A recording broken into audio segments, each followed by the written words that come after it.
Apparently, this is just a debate that's been going on that I didn't know about. This is something that's real important to me. Could 100 men beat up a gorilla? Now, what I was told is like a silverback gorilla when it came to this question, and I had a simple answer to this. The dudes would win. The 100 people would win, and I don't think there's any answer that could change my mind. Unless this is a level 28 Pokemon and this silverback gorilla has unlocked new special abilities that allows it to beat up multiple people at the same time, I don't think it's possible to see the silverback winning. I've heard this argument, oh, what if it just sticks out both of its arms and starts Beyblading around? Now, I just don't think a silverback gorilla, if you go into the wild, a silverback gorilla is never going to think, damn, what I'm going to start doing is Beyblading. That's how I'm going to deal with all these threats. I just don't think that really happens. You know, I'm no genius, though. Then I heard the best argument so far, which was, what if they took two dudes and started using them as nunchucks?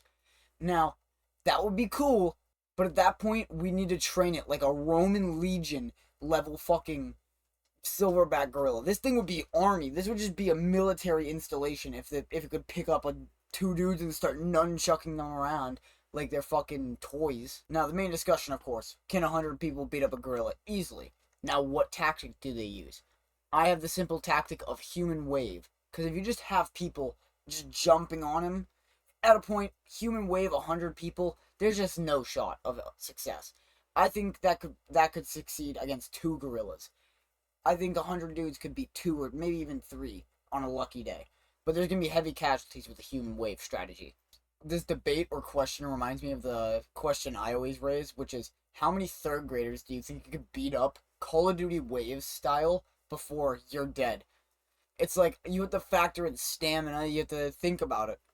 Because a silverback gorilla, of course, if you unlock, if you put your mind into a silverback gorilla and you realize how strong you are and you realize you could just spin in circles like that and beat up humans, then, yeah, obviously you'd win.